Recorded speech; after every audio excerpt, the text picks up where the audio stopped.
Pinagpalang araw sa inyo kabanong at sa lahat ng mga kabangers at mga kayanggaw. Tawagin niyo na lang akong Julieto.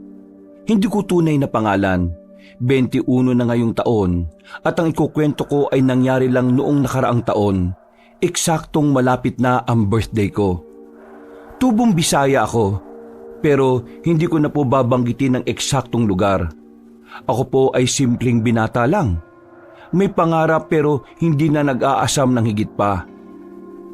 Nakasama ko lang ng matagal ang aking tatay ay sapat na. Makakain kami ng kaunting kahigitan sa araw-araw at mabili kahit papaano ang gusto namin, ay yun lang po, kontento na ako.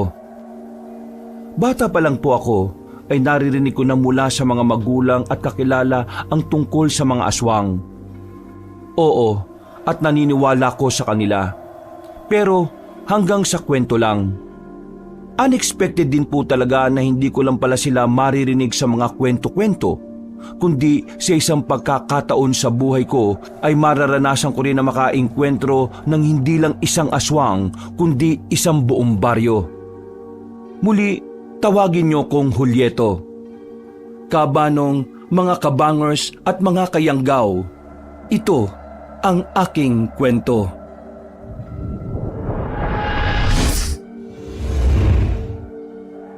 Bago nga pala magsimula ang ating kwento, sana'y mapindot nyo muna ang subscribe button at ang notification bell para lagi kayong nanonotify pag may bago tayong mga kwento.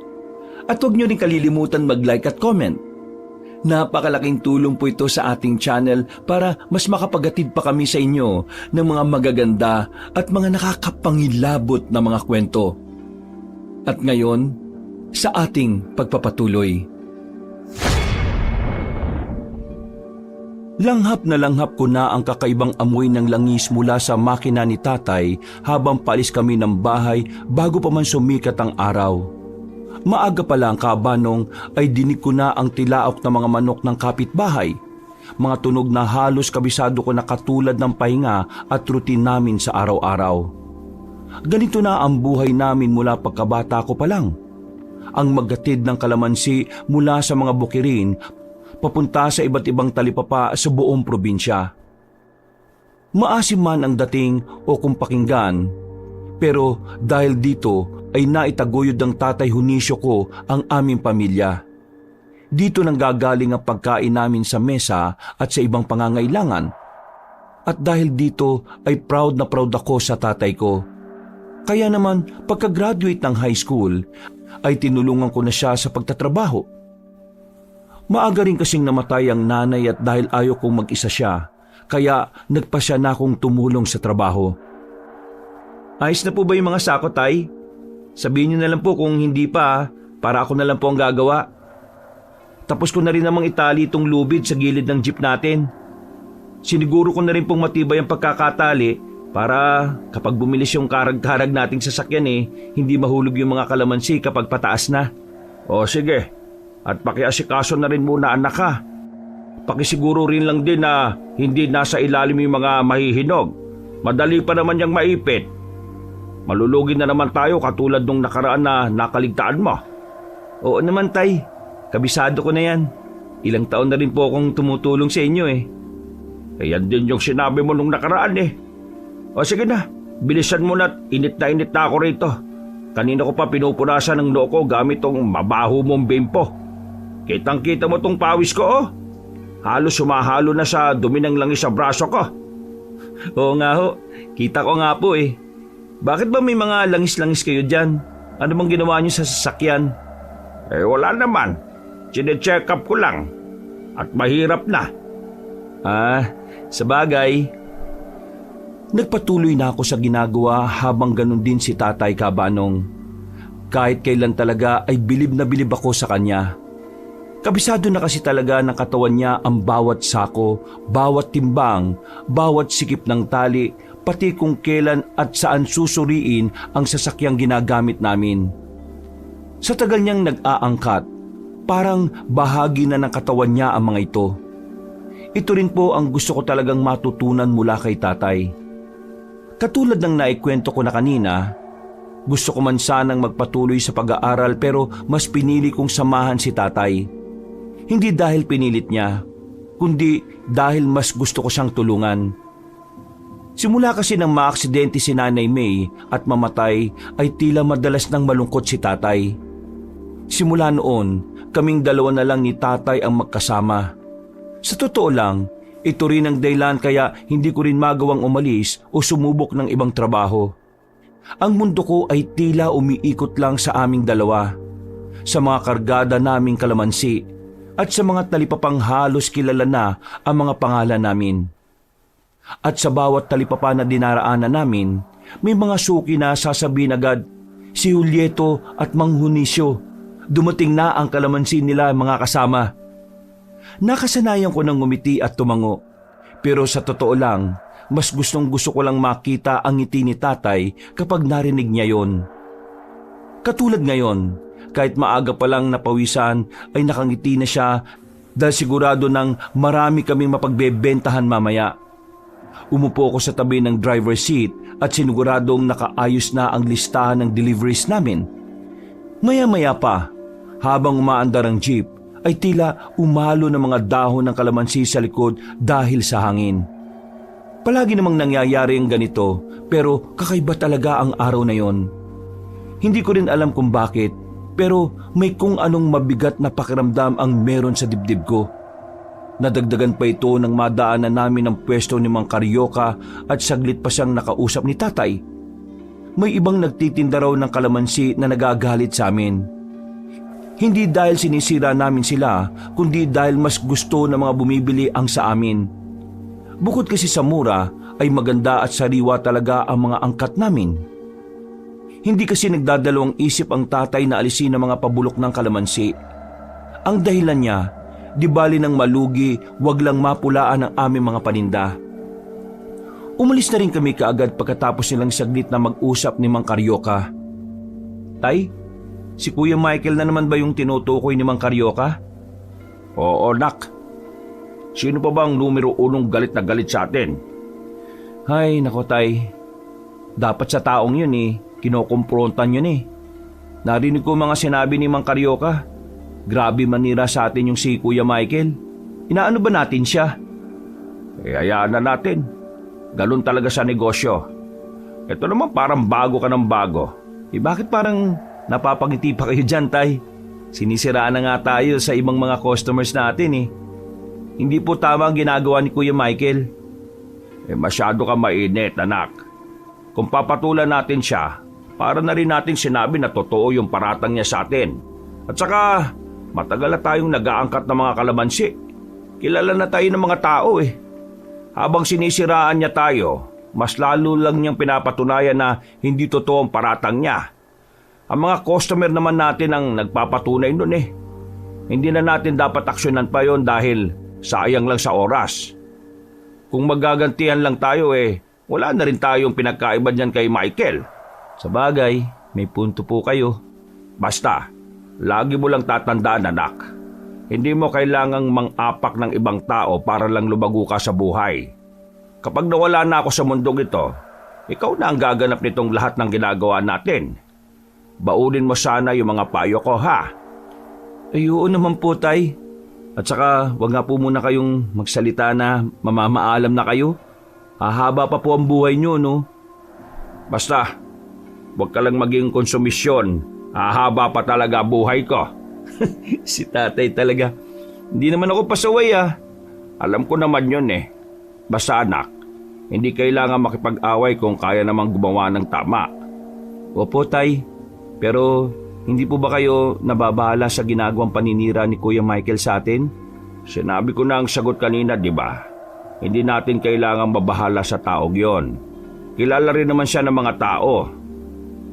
Hindi na ako umimik at napaismid na lang kabanong.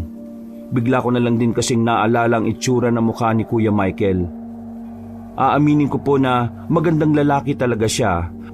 At kapag nakikita namin, kunwari pa kaming binabati pero sa likod pala ay nagsusumbong sa presyuhan at nagsasabi na bumabagsak ang presyo dahil sa amin. Sa totoo lang, mas kilala siya bilang reklamador kaysa negosyante. Sa tuwing may kaunting hinaing ang mga ibang nag-aangkat, Siya ang unang nag-aapoy ng puwet at kating-kati na siraan kami.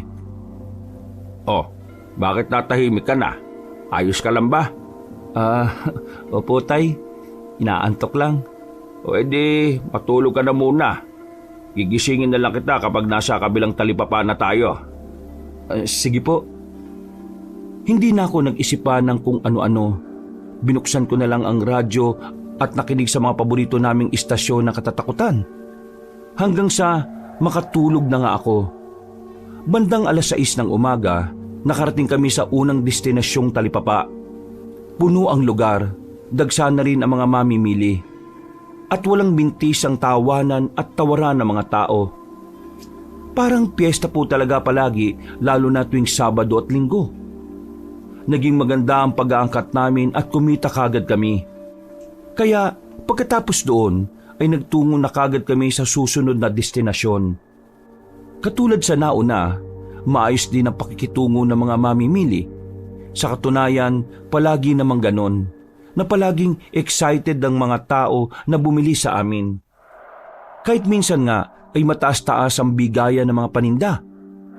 Ganun pa man, nakakasapat pa rin at nakakangiti pa rin kami sa isa't isa sa kabila ng pagtaas ng mga bilihin. Pagdating sa ikatlong destinasyon, habang inaasikaso ko ang listahan, ay may napansin akong nakatayo sa malayo. Si Kuya Michael na nakatingin lang sa amin. Hindi ngumingiti at kitang-kita ko sa mga mata niya ang matinding inggit.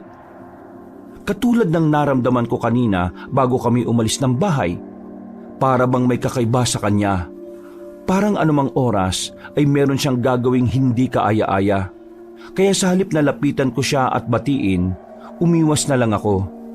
Tumingin ako kay tatay at doon ko na napansin na tila hindi niya rin gusto ang tingin ni Kuya Michael sa amin. Kaya maya-maya pa ay lumapit nga siya sa akin at sumenyas. "Bakit ganito kung makatingin si Kuya Michael sa atin, tay? Para naman niya tayong binabalatan at kinakain sa tingin niya. Parang kakaiba talaga siya ngayon eh." "Huwag mo na lang pansinin."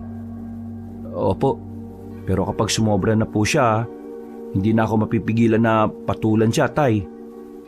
"Huwag anak. Ano ang lagi kong sinasabi? Huwag kang lalapit sa gulo. Dapat takbuhan mo to." Para po kasing nakakabastos na rin po siya sa inyo eh. Hindi ko naman po mapapalampas yun." "Mas matanda pa rin siya sa iyo, anak. At ayanan natin ang mga tao mismo ang manghusga kung totoo nga ba o hindi ang mga paratang niya sa paninda natin." Kabanong, tila natauhan ako sa mga sinabi ni tatay, kaya nag-focus na lang din ako sa ginagawa namin. Hanggang sa mawala na nga sa paningin namin si Kuya Michael. Paglipas ng 1 oras, matapos ang 3 delivery namin, pagpasok sa jeep ay nakita kong papalapit si Kuya Michael.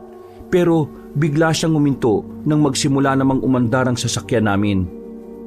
Nakaramdam na naman ako ng kakaiba na parabang may gagawin talaga siyang hindi kaaya-aya. Pero sa mga oras na yon ay tila ba parang pinipigil niya lang ang sarili dahil marami ang tao. Aaminin ko na kinakabahan ako ng bahagya. Hindi ko alam kung bakit, pero parang kakaiba talaga ang kilos niya. Hindi normal sa tipikal niyang ginagawa na pangiti-ngiti sa amin at pakaway-kaway sa tuwing makikita kami. Ngayon ay para talaga siyang galit na galit. Napatingin ako sa paligid at sinusundan ang direksyon ng tingin niya. Mula sa hindi kalayuan ay nakita ko ang lalaking nakaitim na jacket sa may gilid ng palengke. Sumenya sa kanya ng konti bago umalis. Hindi ko na rin nasundan ang tingin kung saan sila napunta dahil lumiko na ang sasakyan namin. Palayo sa talipapa. Hindi ko man alam noon, pero ang araw na yon ang magiging simula ng epekto ng inggit at galit sa buhay naming mag-ama. Ang araw na yon ang magpapadpad sa amin sa isang lugar na hindi pala sakop ng normal na mundong ginagalawan namin. Halos mag-aalas 10 na rin nang matapos namin ang ika-4 na talipapa. Mas maaliwalas ang lugar na yon. Mas kaunti ang tao at mas maluwag ang espasyo. Pero mas ramdam ko ang tingin ng ilan habang nag-aayos ako ng sako. Parang hindi lang simpleng tao ang nagmamasid. Hindi ko na lang din ipinahalata kay tatay dahil sa totoo lang ay iniisip ko na rin na para lang akong napaparanoid. Bilisan natin, nak. Tapusin mo na yan habang kinakabit ko pa tong bagong tali sa gilid ng jeep. Sige po, tay. Pero teka, bakit po parang nagmamadali rin kayo? May problema po ba? Ha? Ay, wala naman. Tingnan mo yung langit, oh. Mukhang uulan na maya-maya. Sayang naman kung mababasa ang iba sa mga panghuling mababagsakan natin. Medyo madilim nga yung langit banda ron sa pupuntahan natin, tay. Pero sige po, patapos na rin naman po ito. Wala nang nagsalita sa amin, kaya pagkatapos kong tumango ay nagdire-diretso na akong magbuhat ng mga dapat buhatin. Pero napapahinto rin ako dahil mayat maya rin akong napapalingon sa kaliwat kanan. Para kasing may nakatingin sa akin sa kung saan. Hindi ko lang talaga matukoy ang eksaktong kinaroroonan dahil parang palipat-lipat din ang pwesto. Hindi ko alam kung paranoid lang ako dahil sa nakita ko kanina kay Kuya Michael. Pero iba kasi ang lamig na gumagapang sa bato ko. Minsan ko nang naramdaman ng ganito, Kabanong. Ito ay yung bago mamatay ang aking nanay. Kaya pilit ko lang din kinakalma ang sarili para hindi makahalata ang aking tatay. Pagbalik ko sa loob ng jeep namin ay pinaandar na ni tatay ang makina. Ramdam ko ang pag-uga ng sasakyan at ang unti-unting paglayo namin mula sa talipapa. Maya-maya lang, pagtingin ko sa side mirror ay may biglang sumulpot sa likuran. Isang motor na kulay itim na medyo kakarag-karag na rin na tunog pa lang. Tay, may motor sa likod? Natural, anak. Nasa kalsada tayo eh. Hindi po yun ang ibig kong sabihin. Parang sumusunod sa atin yung motor eh. Ikaw talaga, Julieto. Puyat ka ba? At kung ano-ano mga pinagsasasabi mo, ha? Natural may motor o iba pang sasakyan tayo makakasunod. Ang hindi natural ay yung may makita kang bangka o helikopter sa likuran natin at nakasunod. Tatay naman, oh. Sige na, umidlip ka na lang ulit dyan at sasabihan kita kapag nandun na tayo sa uling talipapa na pupuntahan natin. Sige po. Kahit papaano ay nakahinga ako ng maluwag. Pero nang tumingin ulit ako sa side mirror ay naroon pa rin ang nasabing motor na itim. Malakas talaga ang pakiramdam ko na sinusundan kami ng nagmamaneho ron. Hindi ko alam kung dahil sa takot pero sumikip ang dibdib ko. Nang tingnan ko si tatay, nakangiti lang siya habang nakatingin sa tinatahak naming daan. Pasimple akong umawak sa dibdib ko at tuminga ng mahina hanggang sa kumalma ang aking pakiramdam.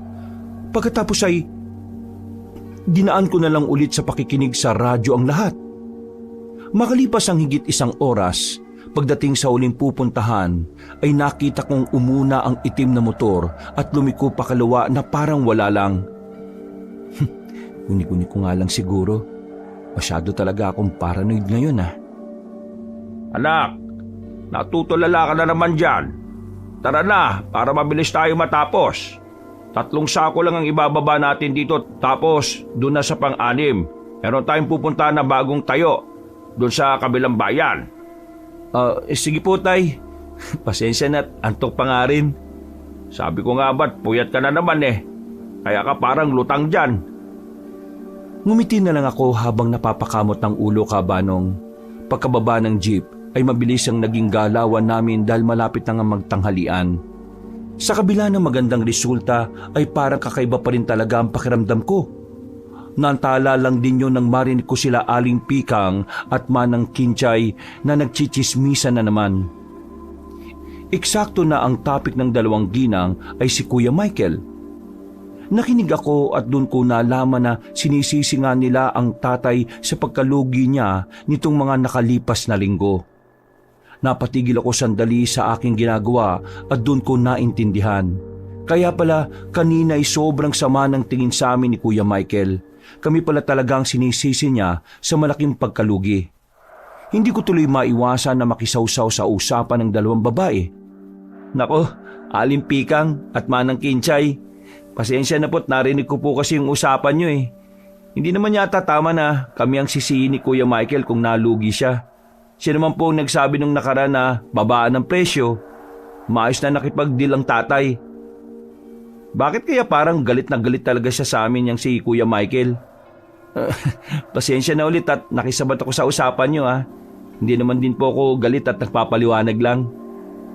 Anak, bilisan mo na dyan. Aling Pikang at Manang Kinchay. Nako, pasensya na kayo rito kay Julieto ah. Salamat pala sa pagbili sa amin ng mga kalamansi. Sa uulitin ha. Paano ho, aalis na ho kami. Napaismid na lang ako bago sumunod kay tatay. Nang matapos ay binilang na namin ang natitira. Halos kailangang lumakad kami ng medyo malayo para makarating sa huling talipapa. Aabot pa kaya tayo, tay? Doon sa sinasabi niyong talipapa bago mananghalian? Oo anak, aabot tayo niyan. Kung di naman umabot okay lang din dahil hindi naman tayo naghahabol. Sa bagay, pasensya na po pala, tay. Doon sa kanina, nakisabad na ako sa usapan nila Aling Pikang at Manang Kinchay Wag mo na lang ulitin sa susunod at baka magalit talaga ako sa iyo. Opo, salamat po, tay. O siya, sige, tara na.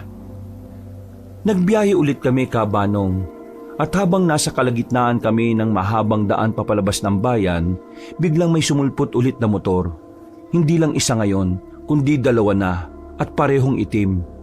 Napansin kong mga wala itong plaka kaya medyo naalarma na naman ako. Saglit akong tumingin kay tatay pero katulad pa rin ng dati, kalmado lang siya na nakafocus sa huli naming pupuntahan. Nagpatugtog ako para malibang-libang habang panay pa rin ang lingon sa side mirror. Sinisipat ko kasi ang dalawang motor na palitan lang ng pagsunod sa amin. Hindi ko naman makilala ang mga nagmamaneho dahil parehong naka-helmet. Tay? Bakit nak? Yun na naman po yung motor na itim mo. Tapos may kasama na siya ngayon. Marami namang itim na motor sa banda rito. Ano bang gusto mong sabihin, anak? Parang sinusundan talaga tayo, tay. Hindi na ako inimik ni tatay. Kumamot lang siya sa pisngi at nagpatuloy sa pagmamaneho. Maya-maya, pagkadiin niya sa silinyador, ay umusad na mabilis ang jeep pero sumabay pa rin ang motor. Hindi na rin ako umimik. Nagmasid-masid na lang ako at naging alerto. Muli na naman kasing kumabog sa kaba ang dibdib ko.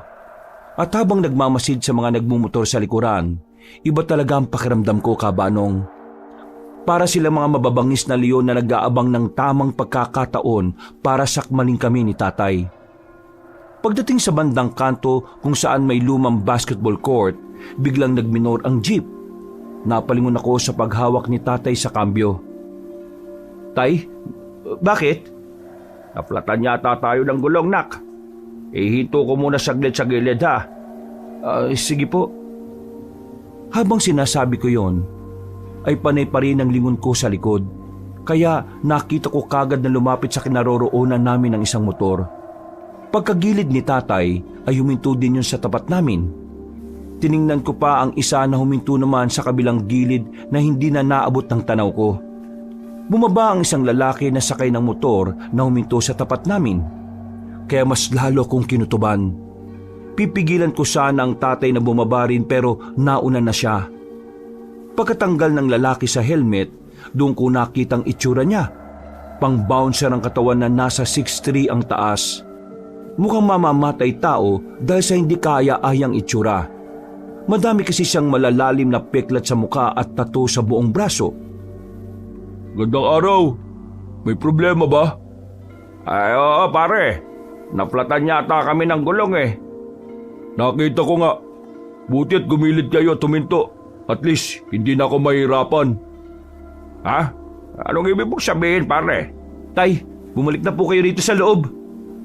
Bago ko pa matapos ang pagsasalita, ay nakita ko ng isa pang lalaking nagtanggal rin ng kanyang helmet.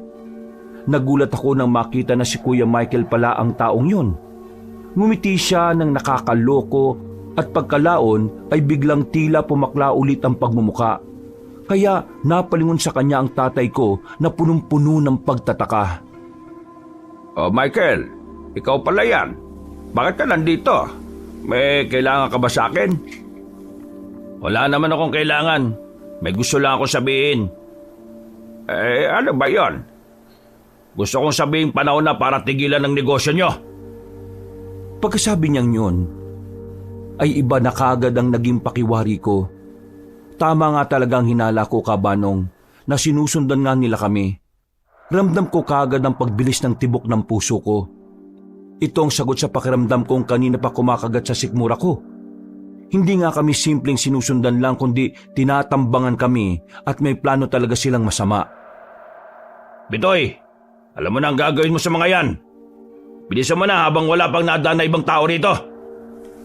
Parang bumagal ang oras nang marinig ko yung sinabi ni Kuya Michael ng mga salitang yon. May naon man ang pananalita niya pero ramdam ko ang galit at inggit na parang may matagal ng baradong puot sa dibdib niya. Hinata ko kagad si tatay papasok sa loob ng sasakyan. Dali-dali naman niyang sinara ang pinto dahil naintindihan na rin niya ang mga pangyayari. Pagtingin ko sa kanya ay mahigpit na ang kapit niya sa manibela. Pero kalmado pa rin ang mga mata. Mas lalo kong bumilib sa aking ama dahil sa kabila ng delikadong sitwasyon namin ay hindi siya nakikitaan ng anumang takot. Hoy Bitoy, ano bang hinihintay mo dyan? Tingnan mo, pumasok na tuloy. Tudasin mo na yung magamang yan. Hindi mo kailangan gawin to, Michael. Manahimik ka! At huwag mo akong diktahan. Dapat mawala na kayo sa landas ko. Mga panira kayo sa negosyo. Ano bang problema mo sa amin, Kuya Michael? Tarantado! Nagtatanong ka ba? Kung may problema ka, Michael, pag-usapan na lang natin. Pag-usapan? Wala na tayong dapat pag-usapan. Dapat, dati ko pa tong ginawa eh. Sige na, Bitoy. Huwag ka nang babagal-bagal. Hindi kita binayaran ng malaki para lang tumunganga ka dyan. Paglingon ko sa gilid ay nakita kong humawak si Bitoy sa likod ng sinturon niya na parabang bubunot na ng baril. Dahil dito'y hindi lang takot ang gumapang sa buo kong pagkatao. Parang may malamig at tila nagyayelong hangin na dahan-dahan bumalot sa bato ko. Dahil dito'y hinawakan ko si tatay ng mahigpit. Hindi siya tumingin sa akin, pero mahigpit niyang pinisil ang braso ko pabalik. Tila isang paywatig na huwag akong gumawa ng kahit ano o matakot man. At doon na nga ay mabilis na nangyari ang lahat. Pagkabunot ni Bitoy sa baril, ay nagpaputok siya kaagad. Tumama yun sa side mirror na nasa bahagi ko. At bago pa ulit siya makapagpaputok, ay minaniobra na ni tatay ang manibela ng sasakyan. Kahit flat ang kabilang gulong, ay pinaandar na niya ang jeep. Narinig ko pa kung paanong sumigaw sa galit si Kuya Michael habang si Bitoy naman ay humahabol pa rin ng pagputok sa amin. Dumulas ang jeep at gumiling ang rim sa semento. Pero umusad pa rin kami. Sumikad ako sa gilid para hindi ako matumba sa loob. Kaya saglit na napalingon sa akin ang tatay bago mag-focus sa daan. Higpitan mo ang kapit, anak! Opo, tay! Papatay niya tayo, tay! Hindi niya magagawa yon. Hindi ko siya papayagan. Hindi kayo makakatakas! Ulupong na magama! Bitoy! Sundan mo na at bilisan mo! Naramdaman ko ang pagbilis ng jeep. Kaya napa-sign of the cross na lang ako habang nakakapit ang mahigpit. Hindi man ako lumilingon sa likod pero dinig ko ang pag-arangkada ng dalawang itim na motor. Habang umaandar kami ay naramdaman ko ang pag-uga ng jeep dahil sa flat. Ramdam ko rin ang lagabog ng damo na tinatamaan ng tagiliran ng sasakyan. Mahaba ang naging habulan hanggang sa maisip ni tatay na umiba ng daan. Hindi na rin ako masyadong pamilyar sa lugar pero hinayaan ko na si tatay. Alam kong ang intensyon niya lang ay matakasan namin ang mga balak pumatay sa amin. Tay, saan tayo pupunta? Sa kahit saan, anak. Kahit saan. Basta makalayo sa kanila. Hihingi tayo ng tulong kaya kumapit ka lang dyan. Huminga na lang ako ng malalim habang nakatingin sa daang tinatahak namin, Kabanong. Maya-maya ay muling lumihis si tatay papunta sa mas makipot na daan. Wala ng street lights doon at puro puno na talaga. Tila nag-iba na rin ang ambience ng paligid, kaya mas lalong bumilis ang kabog ng dibdib ko. Tay, baka po mas delikado dito sa pinuntahan natin Bahala na muna sa ngayon, anak. Basta ang kailangan natin sa ngayon matakasan si Michael at yung tinatawag niyang Bitoy. Mas delikado ang taong yan, anak. Kaya nga po mukha siyang kriminal, tay. Natatandaan ko ng taong yon. Siya yung naningil doon sa isang talipapa at sinabi nilang dating sundalo. Kapag siya nang naningil ng utang nagbabayad ng mga tao dahil sa takot sa kanya. Bakit parang ang hinahon niyo pa rin, Tay? Saka na tayo mag-usap, anak. Saka ko na ipapaliwanag. Natigilan na kami sa pag-uusap dahil nagpaputok na naman si Bitoy. Mabuti na lang ay walang tumama sa amin. Pero dahil dito ay mas lalong binilisan ni tatay ang pagmamaneho hanggang sa mas makalayo kami sa kanila. Pero hindi sila sumuko. Patuloy na humabol pa rin ang dalawang motor sa likod. Kahit malakas ang tunog ng makina ay naririnig ko pa rin ang pagsigaw ni Kuya Michael na tila galit na galit talaga. Tumutulo ang pawis sa sentido ko kahit malamig ang hangin na pumapasok sa basag na bintana ng jeep. Sumilip ako sa likod at nanlaki ang mga mata ko nang makitang malapit na sila. Tay, malapit na sila sa atin! Bilisan mo pa, Tay! Anong nangyayari? Bakit tayo biglang tumigil, Tay? Naloko na. Tumirik na naman tayo, anak. Diyos ko po, umamatay na tayo rito, Tay! Hindi umimik si tatay. Muli niya lang pinihit ang susi at sa awa ng langit sa amin ay umandar ulit ang jeep. Kaya tuluyan na naming naiwan ng mga humahabol. At ang nasa kalibliban na kami ay bigla namang bumagal ang sasakyan ng halos paika-ika at mas mabilis pa yata ang nagbibisikleta. 1 kilometro pa sigurong tinakbo namin bago tuluyang bumigay ang makina. Tumigil ang jeep sa tabi ng daang hindi ko alam kung may pupuntahan pa. Napakatahimik ng paligid. Walang dumadaang kahit na ano. Walang ingay ng mga tao at tanging tunog ng punong inuuyog ng malamyang hangin lang ang nagpapaingay. Pati ang ilang ibon at hayop na nasa paligid. Bumaba na muna tayo, anak, habang wala pa sila. Saan naman kaya tayo pupunta, Tay? Nasaan na po ba tayo? Hindi ko rin alam kung anong lugar to pero maghahanap tayo ng pwedeng tumulong sa atin. Siguradong may mga kabahayan pa rin naman dito dahil may daan Binuksan ko ang pinto at bumaba.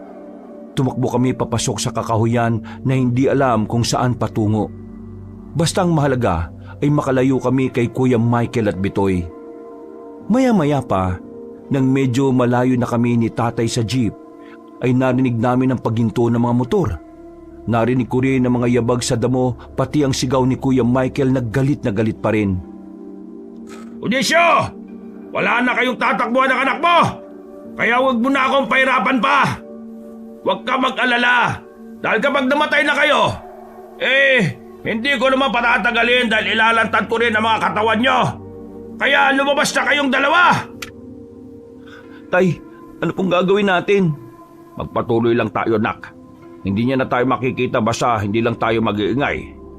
Paano kung makita nila tayo? Magpatuloy ka lang sa paglalakad. Huwag mo nang pakaisipin pa yun, anak. Tara na! Kapag nahanap ko kayo mag-ama, siguradong lintik lang ang walang ganti. Kaya sige lang at galingan nyo ang pagtatago, mga ulubong! Katulad ng bili ni tatay, hindi na namin pinansin pa ang mga sinisigaw ni Kuya Michael. Pero kabado pa rin ako sa mga pangyayari dahil malaki pa rin ang tsansa na makita nila kami. Bukod doon, kabanong, hindi rin naman talaga namin alam ni tatay ang tinatahak naming daan. 2 oras pa siguro kaming naglakad ng walang direksyon. Hindi na namin marinig ang sigaw ni Kuya Michael at Bitoy pero hindi rin kami makabalik.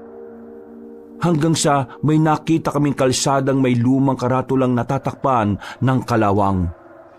Hindi ko mabasa ang pangalan pero sigurado akong may baryo roon. Nakatinginan kami ni tatay dahil sa tuwa na baka may mahingan na kami ng tulong. Hanggang sa makakita na nga kami ng iilang kabahayan sa hindi kalayuan. Pero malayo-layo pa rin sila. May mga bahay na po ron, Tay. Makakahingi na po tayo ng tulong. Oo, anak. Salamat sa Diyos. Tara na po. Teka saglit lang, anak. Bakit po, Tay? Medyo napagod lang ako. Okay lang po ba kayo, Tay? Oo, magpahinga na muna tayo bago pumunta ron sa baryo, ha? Sige po. Inalalayan ko muna si tatay na sumandal sa katawan ng mayabong na puno. Pareho kaming naupo roon. Nakampante naman kami pareho dahil siguradong hindi kami makikita ng kahit na sino. Kaya pinagmasdan ko lang ang tatay habang nakapikit siya at nagpapahinga. Maya-maya pa ay sumandal na rin ako dahil sa mapayapang simoy ng hangin, hindi ko rin tuloy namalaya na nakaidlip ako. Napabalikwas na lang ako ng bangon matapos maramdaman ang tapik sa akin ni tatay. Muntik pa ako mapasigaw. Mabuti na lang ay nakita ko kagad ang mukha niya na sumenyas na huwag maingay. Napagala rin ako ng tingin at nagulat dahil medyo madilim na ang paligid. Anong oras na po, tay? Hindi ko rin alam, anak. Pero mukhang maya-maya lang papalubog na ang araw. Ganun po ba? Pasensya na po at nakaidlip ako o nakatulog pala ako. Okay lang. Ligtas naman na tayo Halika na't babalik na tayo sa sasakyan. Babalik po? Oo. Baka po nandun pa si Kuya Michael saka yung mukhang kriminal na si Bitoy na yon. Naghihintay po sa atin dun. Sigurado kung hindi sila mag-aaksaya ng oras na maghintay sa atin doon. Kilalang kilala ko na yan si Michael, anak. Pero malapit na po yung mga kabahayan, no? Pasensya na, anak. Pero hanggat maaari sana ayaw ko nang mang-abala pa ng tao lalo na sa ganitong paggabi na. Pero tay, wala na munang pero-pero. Bilisan mo na dyan bago pa tayo abutan ng dilim dito. Mahirapan na tayo kapag nagkataon, anak. Hindi na ako tumutol pa, Kabanong. Matapos magpagpag ng damit ay sumunod na ako kay tatay. Hindi ko alam kung gaano pa kami kalayo mula sa pinag-idlipan namin kanina, pero inabot na nga kami ng dilim sa masukal na daan. Sa tuwing umiihip ang hangin, ay nararamdaman ko na parang may mga matang nakakubli sa dilim at nagmamasid sa amin. Hindi ko alam kung guni-guni ko lang dahil sa nangyari, pero ramdam ko na naman ang kilabot na unti-unting humahaplos sa bato ko. Maya-maya pa ay may mga narinig akong boses ng isang babae. Huminto ako saglit at ganun din ng tatay. Tumingin pa siya sa akin dahil pinakikinggan kong maigi ang boses na parang kumakanta na mahina. Na makasiguro ako ay sinundan ko kagad ang tinig. Nadinig ko pa nga rin ang pagpigil ni tatay pero hindi na ako nagpaawat hanggang sa mawala na ang boses ng babae. Pero pagkatapos noon ay may narinig kaming ingay sa unahan. Parang tumutunog na chime o baka kampanilya. Nagkatinginan muna kami ni tatay bago sabay na tumango. Pagkatapos ay lumapit pa kami at sinundan ng tunog ng chime. Hanggang sa may nakita kaming bahay na gawa sa kahoy. May ilaw sa bintana at sa teresa. Hindi katulad ng mga kabahayan na nakita namin kanina. Masyado itong tahimik. Wala man lang alingaw-ngaw ng kahit na ano, kaya parang nakakapanibago. Tay, may narinig akong boses ng babae kanina. Baka dyan nakatira yung babaeng yun. Pwede po tayong humingi ng tulong. Anak, sinabi ko naman sa iyo na ayaw ko nang mang-abala pa ng iba. Pero tay, tingnan niyo po yung paligid natin, no? Inabutan na po tayo ng kagat ng dilim. Mahirap na po makipagsapalaran sa gubat dahil baka may mababangis na hayop tayo makainkwentro. Hindi nga po tayo namatay dahil kay Kuya Michael at Bitoy. Nadali naman po tayo ng wild animals. Ay, naku ka talaga, Julieto. Sige na po, tay. Please. Mukhang may tao naman dun sa loob at mukhang yung babae na nga yun ang narinig ko kanina. Kahit alam kong napipilitan, tumango siya at magkalapit kaming lumakad papunta sa bakuran. Bago pa kami tumapat sa pintuan ay may biglang nagbukas ng bintana at tumambad nga sa amin ang isang babae. Isa siyang dalaga na parang kaidaran ko lang. Maputi, mahaba ang buhok at halos kumikinang ang mga mata dahil sa liwanag ng lampara. Magandang gabi po. Tay, ikaw na po kumausap. Ha? Ay, magandang gabi, iha. Pasensya na sa abala, ha? Ginabi na kasi kami sa daan At nasiraan kami, nasiraan kasi kami ng sasakyan sa may daan. Ramdam ko ang bagyang pagkailang ng babae. Hindi naman ako nagulat dahil kahit ako naman din ay maiilang kapag may estranghero na bigla na lang susulpot sa bakuran ko. Pero ang mas kakaiba, hindi ko alam kung dahil sa ilaw pero tila may lungkot sa mga mata niya o takot. Hindi ko matukoy kung alin sa dalawa, Kabanong. Pwede ba kaming humingi ng tulong? Ako nga pala si Julieto. Ito naman ang tatay kong si Junicio. Huwag ka mag-alala. Hindi naman kami masamang tao eh. Nagkataon lang na napatpat kami sa lugar na to dahil, yun nga, nasiraan kami ng sasakyan. Na-flat yung gulong ng jeep namin. Di ba, tay? Ha? Oo, iha. Kaya baka po pwede kaming makahingi ng tulong sa mga kasama mo. Pasensya na. Wala pong lalaki dito. Ako lang mag-isang nakatira dito eh. Ikaw lang ang mag-isang nakatira dyan? Oo. Ganun pala. Ang layo naman ng napuntahan ninyo kung nasiraan kayo ng jeep. Masukal ng parte na to at bihira o walang halos nagpupunta rito. Sigurado ako na hindi lang kayo basta nasiraan. Kung sasabihin niyo sa akin ng totoo, baka sakaling matulungan ko talaga kayo. Hindi kami kagad nakaimik, Banong. Nagulat kami sa sinabi ng babae kaya nagkatinginan kami ni tatay na parabang nag-iisip kung ano ang susunod naming sasabihin. Wala namang problema kung hindi niyo sasabihin sa akin, pero pasensya na talaga dahil hindi ko kayo basta-basta pwedeng papasukin sa bakuran ko kung hindi ko alam ang totoong nangyari. May mga humahabol kasi sa amin ng tatay ko. Yung kalaban naming negosyante. Gusto kaming ipapatay kaya kami napunta rito. Di ba, tay? Oo, iha. Ayaw ko sanang mang-abala pero pwede mo ba kaming matulungan o kahit makituloy man lang sa'yo? Kahit ngayong gabi lang.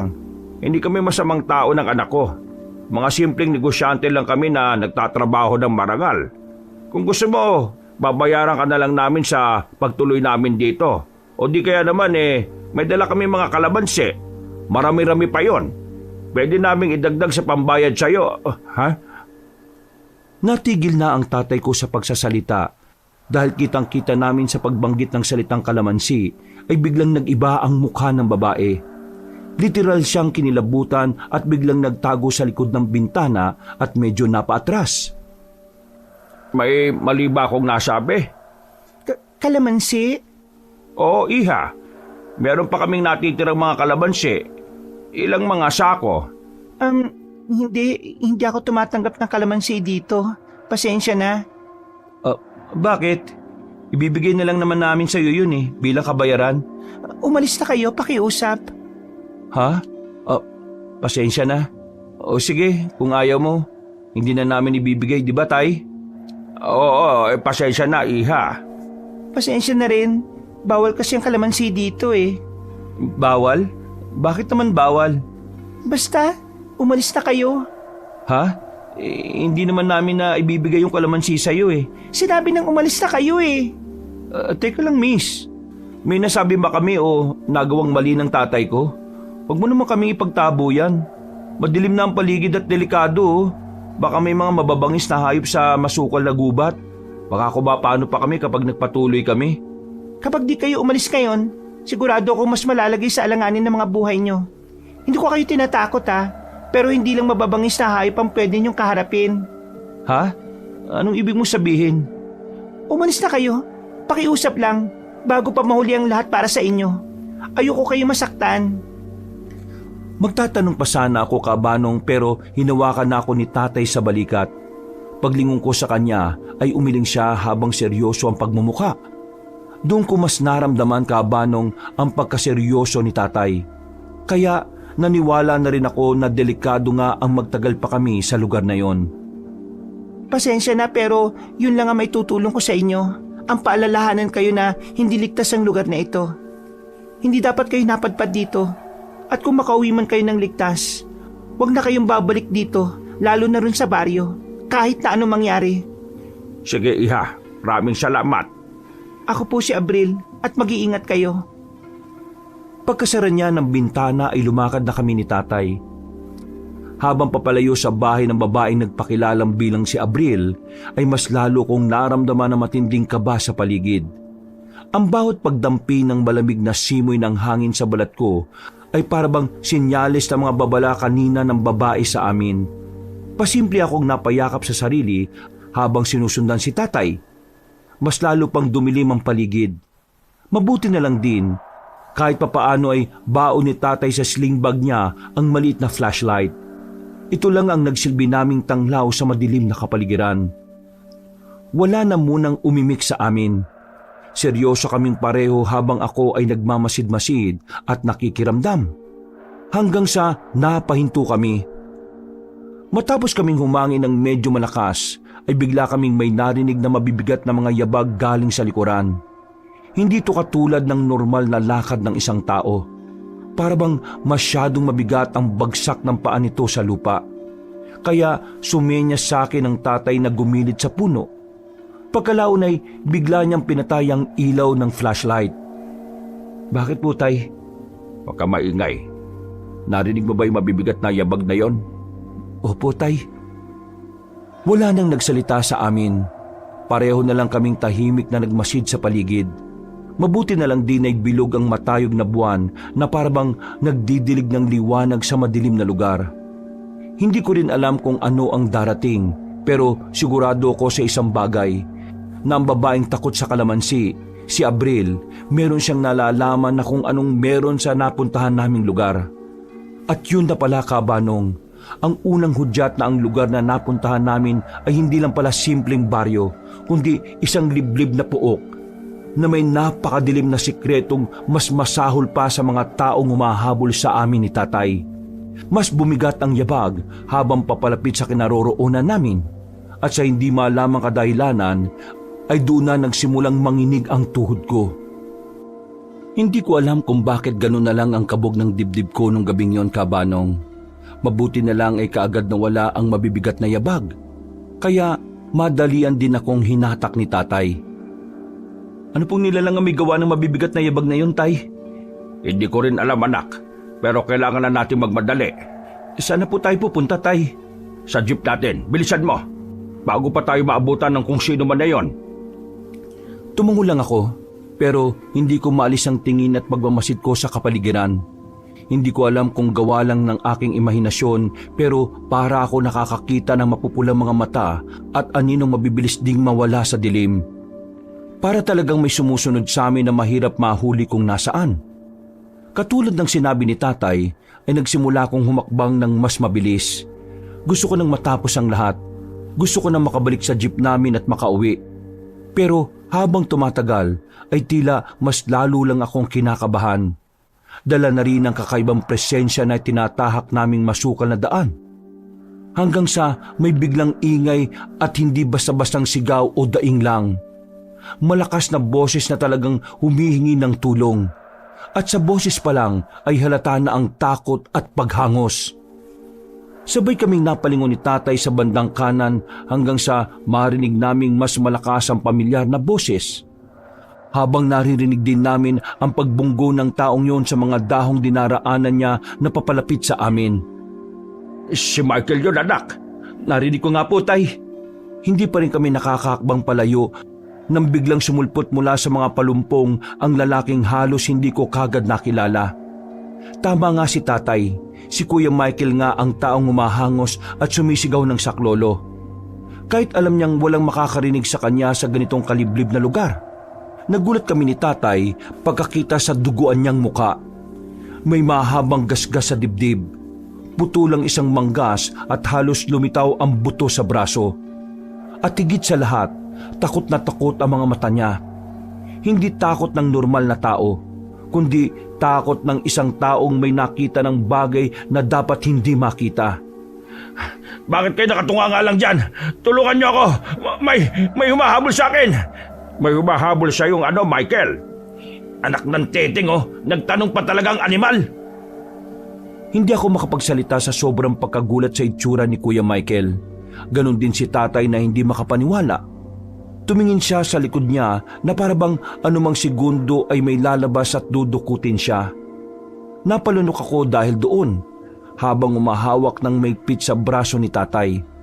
Sa unang pagkakataon, ay ngayon lang ako natakot ng ganito, Kabanong.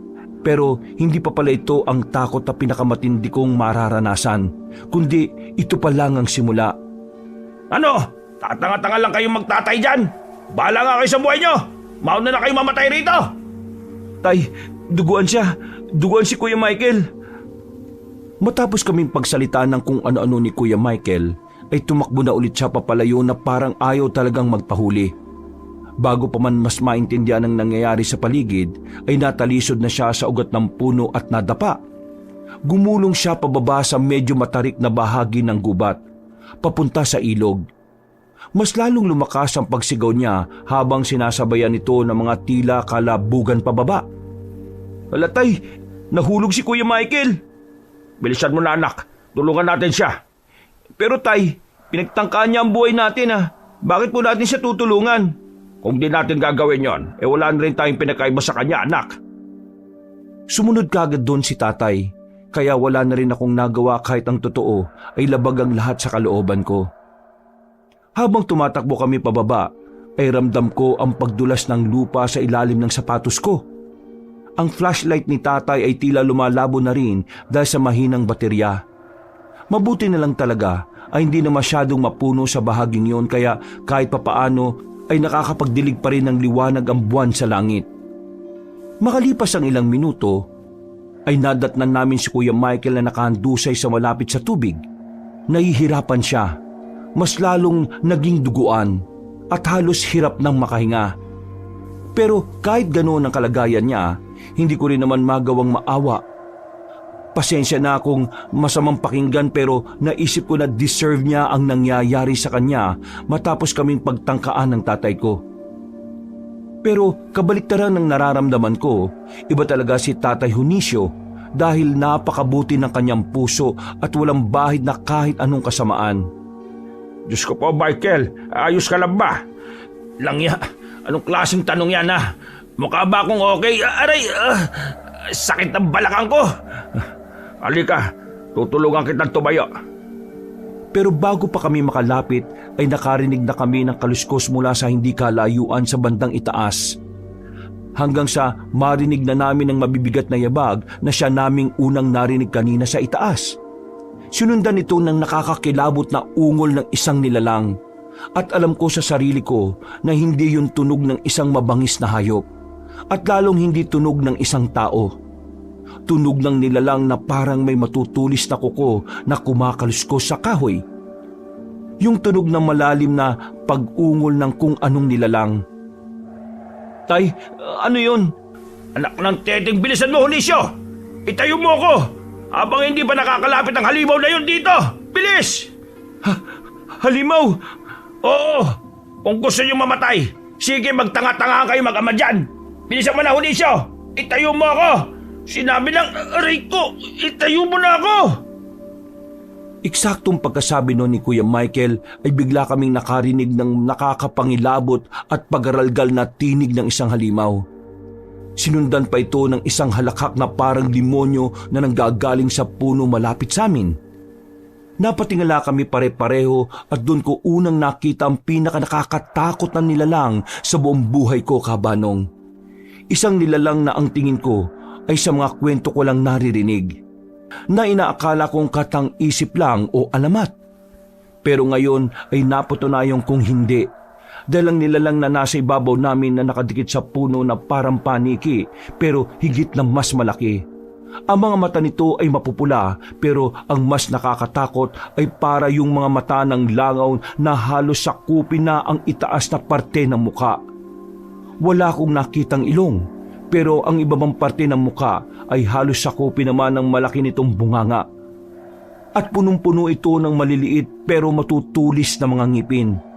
Sigurado ko na kapag kinagat ka ay matatagpas ang laman mo at balat. Nang nilabas nito ang dila ay napaatras ako dahil halos umabot yon sa 12 dangkal. Mas lalong nagpadagdag sa nakakatakot na itsura ng nilalang ay ang maitim nitong balat na nangingintab at ang buntot nito na sa dulo ay tila may mabigat na batong may tulis-tulis. Pagbalik ko ng tingin sa mukha niya ay saka ko lang napansin ang bakas ng dugo sa kanyang bibig. Pati sa mga kuko niyang matutulis na halatang ginamit niyang pansalakay kay Kuya Michael kanina. Anong klaseng nilalang yan? Umungol na ulit ang halimaw at pagkatapos ay dumamba ito sa amin pababa. Mabilis ito, mukhang malakas at parabang hayok na hayok ito sa pagsalakay. Sumigaw ako at napatras lalo na nang sumalakay na ito kay Kuya Michael. Nag-alala ako para kay tatay dahil tinutulungan na niya ang taong nagtangka sa buhay namin. Tay, tara na po! Umalis na kayo dyan! Huwag mo akong iwan, Honisio! Tulungan mo ako rito! Nainis ako sa kabaitan ni tatay dahil tinulungan pa nga rin niya si Kuya Michael. At dahil dito, pareho silang nalagay sa alanganin dahil pareho silang sinalakay ng nakakatakot na kung anumang nilalang na yun. Siyempre, bilang isang anak ay ginawa ko rin ang makakaya ko para matulungan ang pinakamamahal kong tatay. Hindi ko rin naman siya po pwedeng pabayaan na lang dahil siya lang ang natitira kong pamilya. Habang sumisigaw ay nagtatatakbo ko palapit sa kanila. At nang malapit na ako para hatakin si tatay ay tinulak niya ako palayo. Napaupo ko sa tubigan at hindi kagad na nakatayo. Huwag kang lalapit, anak! Magtago ka na, bilisan mo! Pero tay! Huwag ng pero-pero! Magtago ka muna, bilis! Sinunod ko ang mga sinabi niya sa akin. Pumesto ko sa isang gilid at nagtago sa pag-aakalang ligtas doon. Pero maya-maya lang ay nagulat na lang ako nang makarinig ng mahihinang paggaralgal na ungol. Hanggang sa may pumatak na malagkit na likido sa noo ko. Pagtingala ko ay may sumambulat sa akin na isa pang halimaw na kapareho ng kinasasagupa ngayon nila tatay at Kuya Michael. Napasigaw ako sa takot at pagapang na tumakas sa nilalang pero lumundag-lundag ito hanggang sa makarating sa kinaroroonan ko. Hindi ko naman magawang makahingi ng tulong dahil alam kong abala rin ang tatay. Kaya kahit natatakot ay gumawa na lang din ako ng paraan kahit hindi ko naman talaga alam ang gagawin ko. Mabuti na lang ay mabato ang napuntahan ko. Kaya pinagdadadampot ko yon at pinagbababato ang halimaw. Maraming beses siyang tinamaan sa muka pero mas lalo ko lang nagalit. Umungol yun ng pagkalakas-lakas at nang sasalakay na sakin ay may kung anong mabilis na nilalang ang biglang dumaan. Napapikit na ako sa takot kaya hindi ko na nakita masyado ang pangyayari. Naabutan ko lang na pugot na ang ulo ng nilalang na aatake sana sa akin. Bigla yung humandusay sa harapan ko. Hinanap ko naman kung sino ang gumawa nun pero wala na akong ibang nakita pa. Kaya tumakbo ako ulit palapit kay tatay na kasagupa pa rin ang isa pang halimaw. Kitang-kita ko na sinugod ni tatay ang nilalang. Kahit nanginginig ang kamay niya at halatang natatakot, gamit ang matutulis na batong nadampot niya rin sa tubig ilog, pinagtatataga niya ang balikat ng nasabing halimaw. Sumigaw yun ng napakalakas na parang naghalo ang boses ng aso, baboy at tao. Humampas ang kabilang braso nito kay tatay. At sa lakas ng palo ay kahit ako ay parang nakaramdam ng sakit. Tumilapon ang tatay at bumagsak sa lupa. Kaya lumapit ako pagkakita na para siyang hindi makahinga. Tay, ayos lang ako, anak. Tulungan mo si Michael. Nandun siya sa gilid, bilisan mo. Pero paano kayo? Ayos lang ako. Sige na, huwag ka matigas ang ulo. Kailangan ni Michael ng tulong. Tinulak na ako ni tatay ulit at saka siya tumayo, kahit hingal na rin at tila may iniinda sa kanang banda ng braso, kung saan siya hinampas ng halimaw kanina. Maya-maya pa ay hinigpitan na niya ang hawak sa matulis na bato at muling sinugod ang halimaw. Ako naman ay lumapit na kay Kuya Michael kahit labag pa rin sa loob ko. Paglingon ko ulit sa sagupaan ay tinagana ni tatay ang halimaw sa likod. Bumuga ito ng itim na dugo na parang langis. Nagwawala ito, napasigaw at sinubukang sunggaban si tatay pero nakaiwas siya. Hanggang sa pareho na silang napalublob sa malalim na parte ng ilog. Nagsisisigaw ako sa matinding pag-aalala pero nang makita ko si tatay na nakalutang ay nakahinga na ako na maluwag. Pero akala ko'y tapos na dahil muling sumulpot ang halimaw sa likuran niya. Tay, sa likuran mo! Nakaiwas si Tatay Hunisio sa pagsugod ng halimaw at pumasan siya sa likuran nito at buong lakas na isinaksak sa leeg ang matulis na batong hawak niya. Dinig ko ang paglagitik ng buto at ugat ng halimaw hanggang sa maputol ang litid nito. At yun na nga po, kabanong. Sa wakas ay bumagsak ang katawan nito habang si tatay ay humihingal na papalapit sa amin. Ako naman ay nanlalambot at napaupo at unti-unting napaiyak. Hanggang sa maramdaman ko ang tapik ng tatay ko sa aking balikat. Ayos lang po ba kayo, Tay? Oo, anak. Napagod lang ako ng kaunti. Pero ayos lang ako kaya huwag ka na mag-alala. Si Michael ba? Ayos lang ba siya, anak? Hindi ko po alam, Tay. Mukha namang ayos siya. Mga tanga! Mukha ba akong ayos sa lagay kong ito? Hindi naman namin kasalanan kung bakit ka nagkaganyan eh. Anong hindi kasalanan? Hoy! Utong lupang bagito! Kayo ang dahilan kung bakit ako hinahabol at nagkaganito. Kung hindi na kayo tumakas-takas pa sa akin, di sana'y, Rico, di sana'y hindi na tayo umabot sa ganito. Natodas ko na sana kayo doon pa lang sa daan. Isira ulo pala yan, tatay eh. Bakit po ba natin niya kasi tinutulungan pa? Nakalimutan niyo na ba na siya ang nagtangka sa buhay natin? Dapat pala pinabayaan na lang natin yung sira ulo na yan eh. Hindi pa ako tapos sa inyong magtatay. Malahimik na kayo pareho. Sino ka para utusan ako? Kung gusto mong mag-ingay ng mag-ingay, bahala ka sa buhay mo, Michael. Nakita mo ba yung nakaharap natin kanina? Hindi lang yung nag-iisa o dalawa sa gubat na ito. Katulad ng sinasabi ni Abril. Sino naman yung Abril na yun, ha? Ang babaeng nagsabi-sabi na umalis na sa lugar na ito. Kaya hanggang kaya mo pang maglakad, simulan mo na. Dahil hanggang hindi tayo nakakalis sa liblib na lugar na ito, ay hindi tayo ligtas.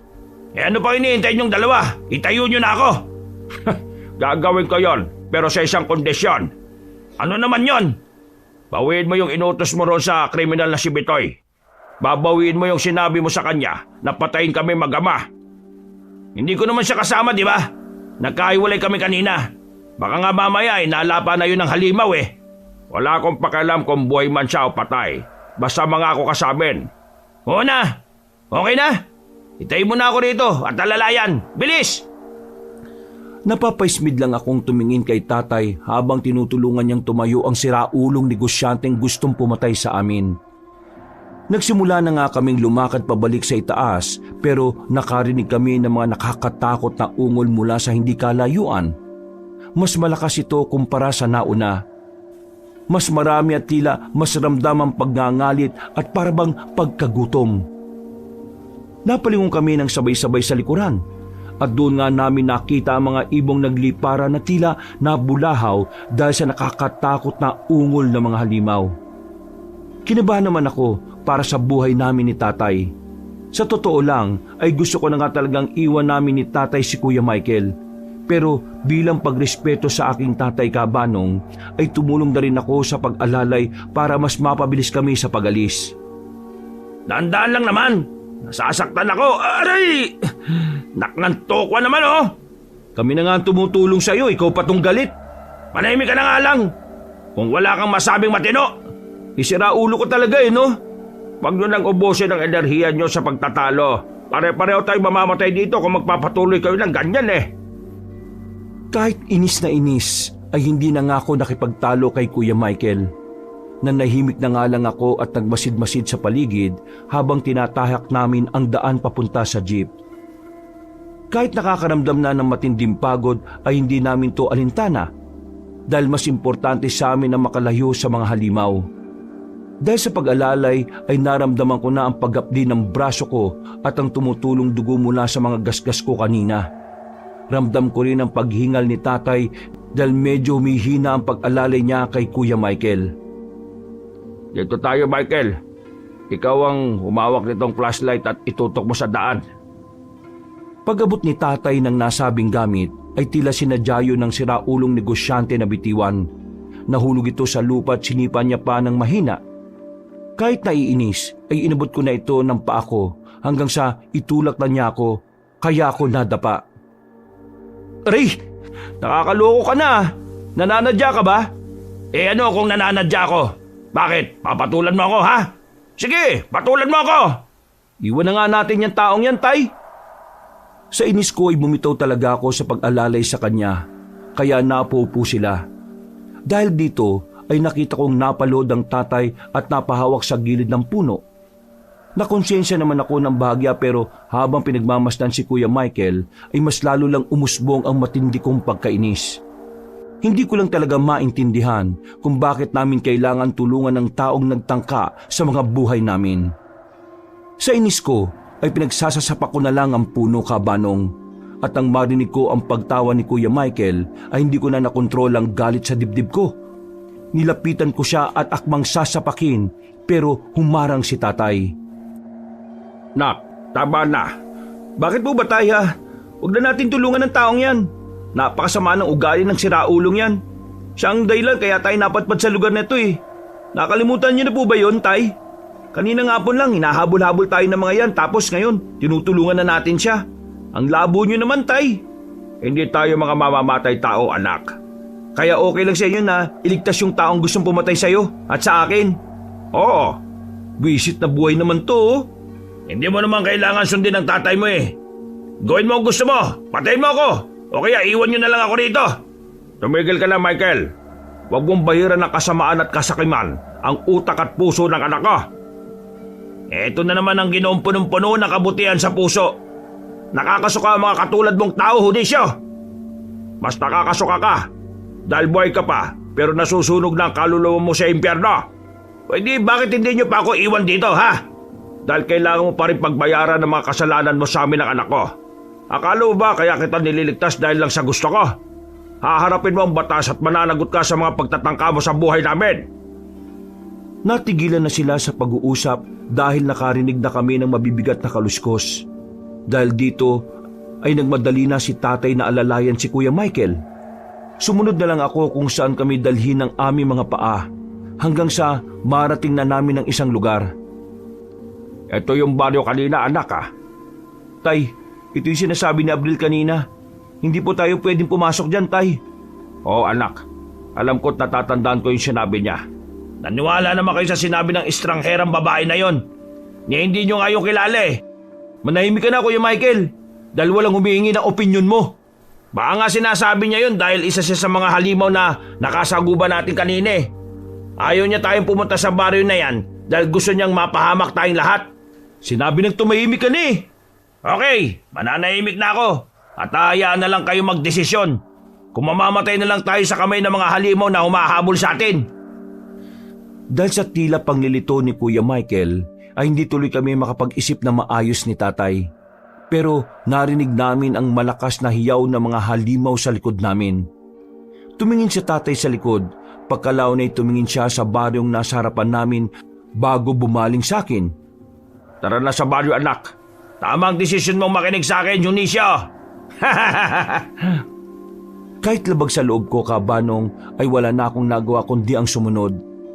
Tumakbo kami papasok sa baryo na dapat naming iwasan. Hindi dahil sa gusto namin, kundi dahil yun lang ang natitirang daan para mabuhay. Tila binabalot ako ng kakaibang kilabot dahil narating na namin ang lugar kung saan nagsisimula ang totoong impyerno.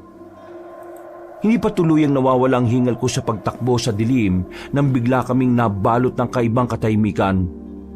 Pagkapasok namin sa baryong yon, ang baryong pilit pinaiiwas sa amin ni Abril ay parabang nagbago bigla ang atmosfera ng kapaligiran. Nawala na ang sigaw ng mga halimaw na sumusunod sa amin. Hindi ko alam kung ako lang ang nakapansin pero nilingon ko na rin si tatay na inaalalayan pa rin ng siraulong negosyanteng gustong pumatay sa amin. Lumapit ako kay tatay at tinapik siya saglit. Tay, parang wala namang tao. Umalis na po kaya tayo. Iba po ko po sa lugar na ito eh. Hindi po ba natin pakikinggan yung sinabi sa atin ni Abril? Magmamasid-masid lang muna tayo, anak. Wala naman tayong pagpipilian kundi ang magpunta rito. Pero tay, may nakikita na akong tao. Mula sa hindi kalayuan ay nakita nga namin ang 3 katao. Ang nasa gitna nila kahit di ko pa naaninag ay napansin ko na ang puting-puti nitong buhok. Halatang matanda na pero may lakas pa rin naman. Nang luminaw na ang tingin ko, nakita ko sila ng buo. Isang lalaking matipuno sa kaliwa, isang babaeng may kapayatan sa kanan, at isang matanda. Isang ginang na puting-puti ang buhok at tila perlas sa mga mata. Nakahinga kami ng maluwag kahit papaano pero hindi pa rin naalis sa isipan ko ang bilin ni Abril. Hindi naman kasi niya basta-basta sasabihin ng babalang yon ng ganun-ganun lang. Maliban na nga lang kung isa rin talaga siya sa mga halimaw na humahabol sa amin. Magandang gabi. Ako si Augusta, ang humahawak sa bayong ito. Anong may paglilingkod ko sa mga dayuhan? Pasensya na't bibihira ang napapatpad sa aming baryo. Habang kinakausap sila ni tatay, ay patuloy ako sa pag-oobserba sa paligid. Hindi ko alam kung bakit pero agad kong naramdaman na may hindi tama. Kaya habang nakikinig ay kung ano-ano ang tumatakbo sa malikot kong pag-iisip, Kabanong. May normal bang taong gustong tumira sa ganitong klase ng lugar? Nantala na ang pag-iisip ko ng kung ano-ano nang matapos maikwento ni tatay ang lahat. Lumapit pa ang dalawa niyang kasamahang nagpakilala bilang sina Mang Oktu at Aling Ubre na inalalayan si Kuya Michael. Halos itulak kagad ang sarili nila para hawakan siya. Pero hindi ko alam kung nag-aalala ba sila o ano. Basta hindi ko rin maintindihan. Para bang may kakaiba talaga. Kaya tinapi ko lang ang tatay na tumango lang sa akin at bumiti. Ang mga kasama ko na muna ang bahala sa kasama ninyo. Huwag kayong mag-alala dahil mahusay yan silang manggagamot. Organiko ang mga medisina namin dito kumpara sa mga tableta na nabibili sa bayan na punong-puno ng kemikal. Salamat to. Pero pwede po bang malaman kung saan nyo dadalhin si Michael? Doon lang sa katabing bahay na tinutuluyan ninyo. Pwede nyo naman siyang puntahan bukas ng umaga pagkagising ninyo. Yan ay kung aabutan pa kayo ng bukas. Pasensya ho, hindi ko naintindihan ang huli niyong sinabi. Ay, nako, kalimutan mo na yon. Halina kayo, para makapagpahinga kayong mag-ama. Doon na rin tayo magtuloy ng usapan. Para kung sakaling antukin kayo makatulog na rin kayo. Ipaghahanda ko na rin kayo ng pagkain kay Enero. Salamat po ulit. Salamat po sa inyo. Pagdating namin sa nasabing bahay, ay naupo agad ako sa lumang sofa at isinandal ang likuran. Kahit kalmante na ang paligid, nanatili pa rin akong alerto dahil ayaw ko nang magpakampante. Hindi pa rin kasi talaga maalis sa isip ko ang mga sinabi ni Abril. Maya-maya lang din ay naghatag na ng pagkain sa amin. Nung una ay nag-aalangan pa ako pero napilitan na rin akong kumain dahil sa gutom. Pagkatapos kumain ay muling nag-usap sila tatay at Manang Augusta. Ako naman ay nakikinig lang habang patuloy ang pakikiramdam sa paligid. Katulad ng sinabi ko kanina, ang mga humahabol sa inyo ay tinatawag na lugom. Ano po bang lugom na yon? Ang sabi nyo kanina, uri siya ng aswang, di ba? Pero ngayon ko lang sila narinig sa tanang buhay ko. Oo, dahil kabilang sila sa pinakatatagong uri at makalumang aswang dito sa atin. Isa rin sila sa mga mababangis at sa ganitong lugar, naglilipa na talaga sila. Mapalad nga lang kami dahil may proteksyon ng baryong ito. Kaya pala ganun ang itsura nila. Malaking mga mata, matutulis sa mga ngipin at walang awang pumapatay. Pero huwag kayong matakot dahil hindi sila makakapanggulo sa baryong ito. Matanong ko lang ho, may kilala ba kayong Abril? Nag-aalala ko sa kanya dahil nakatira siya sa labas ng baryo. May sinabi ba sa inyo ang babaeng yon? Ho? Delikado ang babaeng yon. Siya ang dahilan kung bakit nagkaroon ng lugom sa lugar na ito. Kaya buti na lang at hindi kayo tumuloy sa kanya. Kung ganun, isa po siyang lugom? Oo, siya ang reyna ng mga aswang na yon. Mabuti na lang at hindi kayo nagpalinlang sa kanya. Marami pa sana akong gustong sabihin, kaya lang ay dumating na si Mang Oktu at Aling Ubre. Bumulong sila kay Manang Augusta kaya nagpaalam na sa amin ni tatay ang matandang babae. At dahil pareho kaming hindi mapakali, ay lumabas kami at pumunta sa kabilang bahay, kung saan naroroon si Kuya Michael. Doon ay naabutan namin na tila may kung anong ginagawa sa pasyente. Nakaupo ang negosyante sa higaan at doon ko unang nakita na sa bawat pag-ubo niya ay may itim na bula sa gilid ng labi. Parang hindi dugo, parang kung anong lason. Tay, anong nangyayari kay Kuya Michael? Hindi ko rin alam, alak. Ginagamot ba talaga siya ng mga taong yan? Hindi ko rin sigurado. Pero mas maging mapagbantay ka. Hindi tayo pwedeng magpakampante sa lugar na ito. Sumunod pala kayo mag-ama. Huwag kayo mag-alala dahil ayos lang si Michael. Bukas, magiging mabuti na ang lagay niya. Matulog na rin kayo dahil mag-aalas 10 na ng gabi. Siguradong magiging maimbing ang tulog ninyo. Nagpaalam na nga kami't bumalik sa tinutuluyan naming bahay. Pero habang nasa kwarto ay pareho kaming hindi makatulog ni tatay. Panay ang dungaw ko sa bintana hanggang sa meron akong mapansin mula sa hindi kalayuan. Dahil dito ay napabangon ako at tinawag si tatay na inayos ang batong matulis na daladala pa rin pala niya. Lumapit siya sa bintana at tagmasid din sa labas kung saan ako tumuro.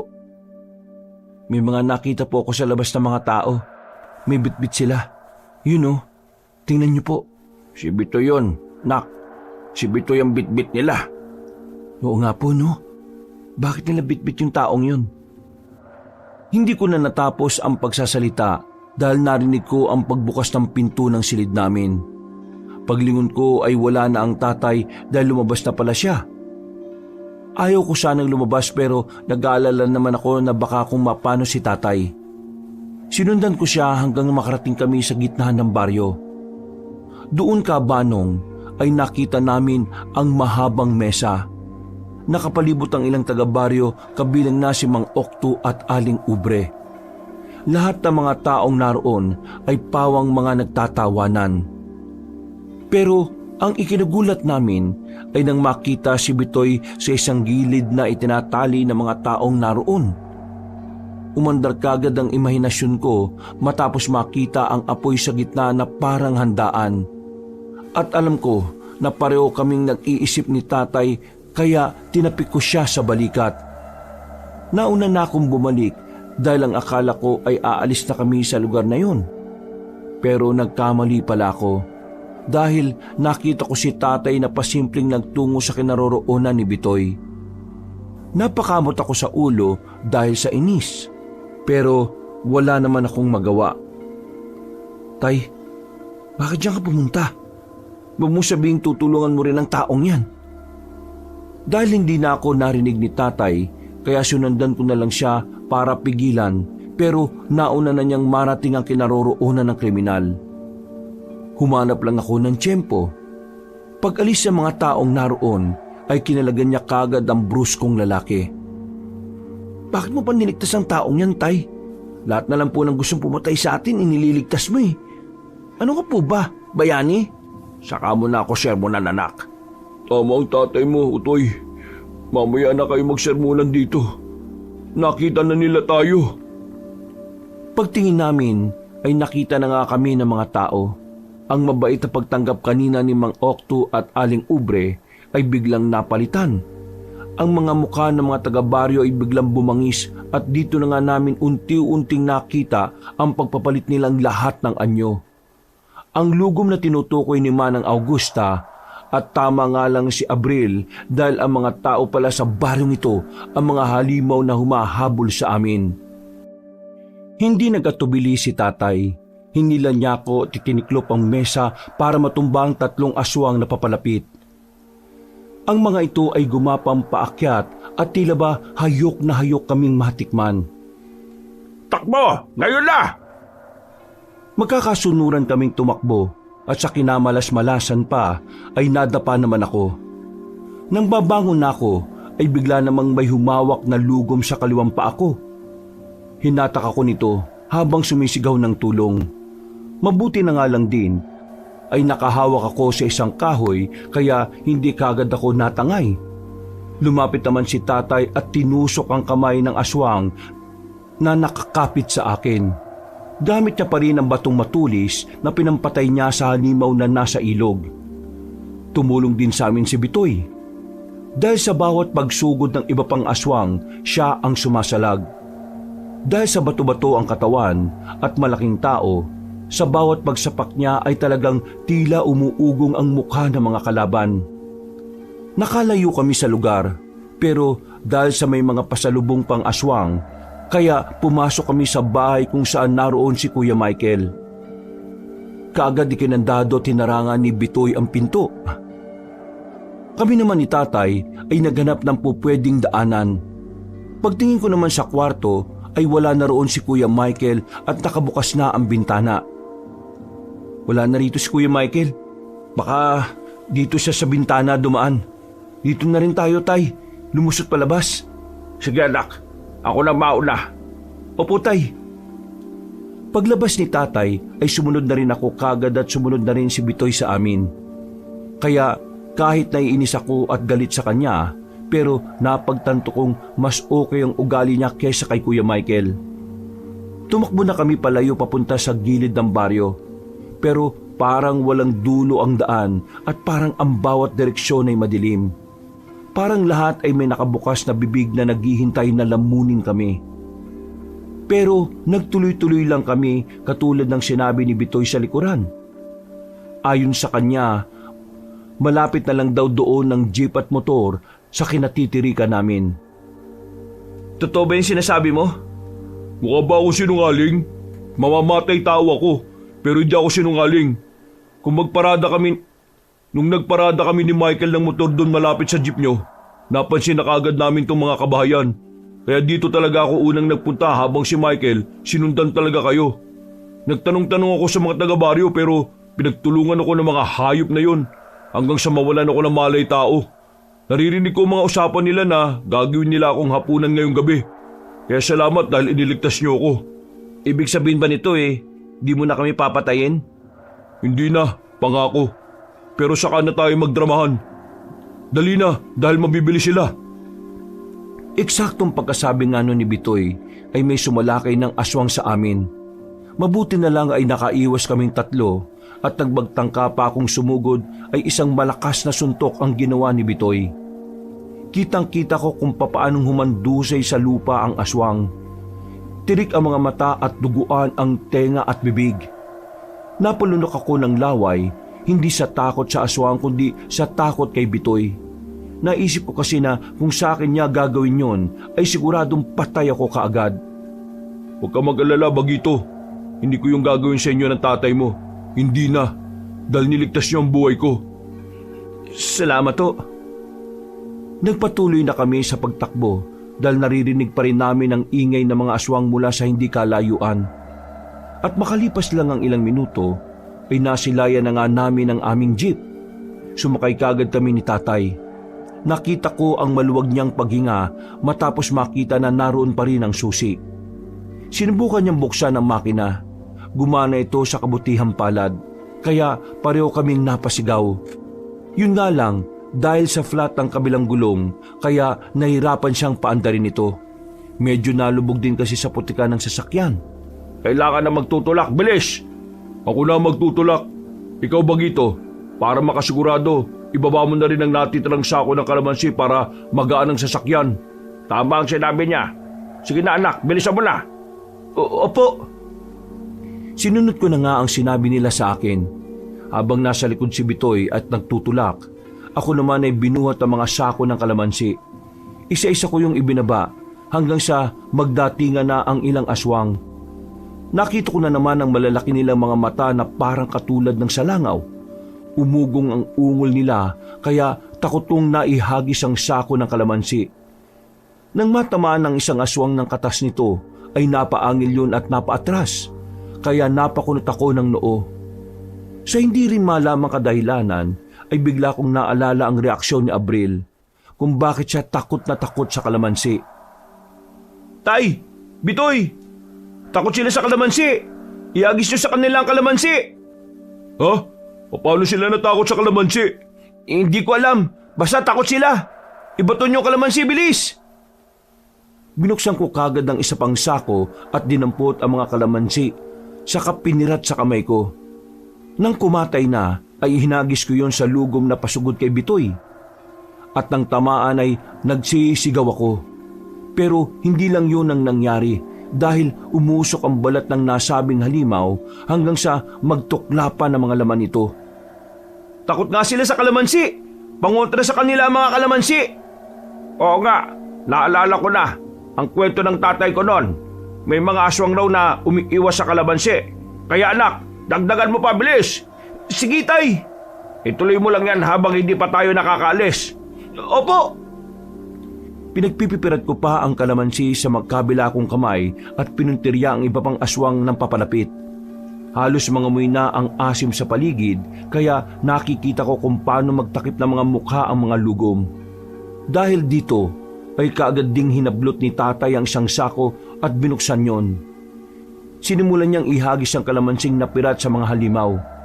Ang bawat tama nag-iiwan ng sugat, ng singaw at ng amoy na parang sinusunog na goma.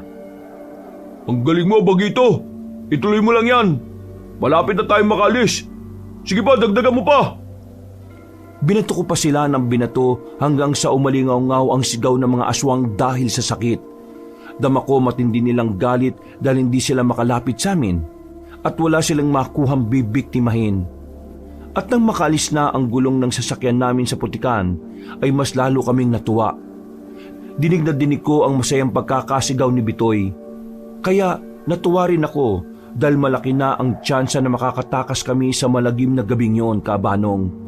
Pero ang tadhana ay palaging may sorpresang hatid at mga bagay na hindi talaga natin inaasahan.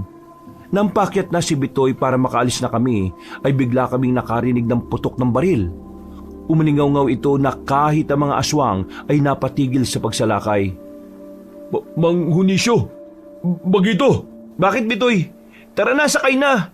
Huwag ka nang tumunganga dyan! Alis na! Bilis!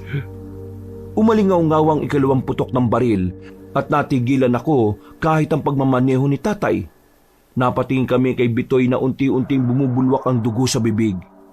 Sa ikatlong pagkakataon at pagputok ng baril, nagulat na lang ako nang tila may kung anong pumutok sa ulo ng Ginoo. Kasunod noon ay ang pagandusay niya sa lupa. Wala nang buhay habang nakadilat. Sa likuran niya ay nakita ko si Kuya Michael na iika-ika at parang may kakaiba na sa kanya. Nangingitim na ang mga ilalim ng mga mata niya at may mga maitim ding ugat na mula sa ilalim ng leeg at magkabilang sentido. Kitang-kita ko yon dahil sa mas lalong nagliwanag ang buwan. Ngumiti siya sa amin habang nakatutok ang baril. Pagkalaon ay bigla niya itong pinaputok. Mabuti na lang ay napayuko ako at pagkatapos ay pinandar na ulit ni tatay ang jeep. Walang niya ka talaga! Halangang kaluluwa mo! Bakit mo pinatay si Bitoy? Dapat lang yan sa mga walang silbing utosan. Isa pa, kriminal lang din naman siya na walang kwenta sa mundong ito. Dahil medyo malayo na kami, hindi na ako sumabat pa. Napakuyom na lang ako ng mga kamao habang pinagmamasdan ang mga lugom na aswang kung paano nila nilantakan ng kaawa-awang si Bitoy. Hindi na namin siya nagawang matulungan pa ni tatay dahil dumating na sina Mang Ukto, Aling Ubre, Inero at Manang Augusta na pawang mga nakangiti pa. Sige lang, at tumakas kayo! Kung makakatakas kayo sa amin, sinisiguro ko na hindi na kayo makakalayo sa lugar na ito. At bago sumikat ang araw, ay magiging hapunan namin kayong mag-ama. Habang umaandar ang sasakyan namin, ay nakita ko kung paano sila magpalit ng anyo. Ang akala ko ay yung nakita namin sa ilog ay yun ang kumpleto nilang anyo. Pero nagkamali ako. Dahil ang ilan sa kanila ay unti-unting tinubuan ng maninipis na pakpak sa likuran. Pero hindi yun ang mas ikinagulat ko. Dahil nakita ko rin kung paanong magpalit ng anyo si Kuya Michael. Tay, aswang na rin si Kuya Michael. Ginawa nilang aswang si Kuya Michael na katulad nila. Kung ganon, mas lalong kailangan natin makalayo sa lugar na ito, anak. Kumapit ka lang dyan at gawin mo kung anong ginagawa mo kanina. Opo, tay. Habang nagmamaneho ang tatay, ay inayos ko naman ang mga natitirang sako ng kalamansi. Binuksan ko na ang lahat ng sako at inilatag na lang. Nang malapit na kami sa kalsada at abot tanaw na lang ito, ay nagulat kami dahil may 5 o 6 na lumilipad na aswang na lugom ang bumundol sa amin. Tumagilid ng bahagya ang jeep pero hindi naman kami natumba. Dahil dito ay pinirat ko na naman ang mga kalamansi sa kamay ko at naghagis sa kung saan-saan. Nakarinig ako ng mga sigaw ng aswang at pansamantalang tumahimik ang paligid. Pero akala ko ay matatapos na ang lahat. Dahil eksaktong pagtungtong ng sasakyan namin sa kalsada ay kumalabog ang bubungan ng jeep. Maya-maya pa ay may nagtuklap ng bubong. Napatingala ako nang makitang sina Enero, Mang Ukto at Aling Ubre na nasa anyong halimaw na rin. Pero ang mga mukha nila ay itsura pa ring tao.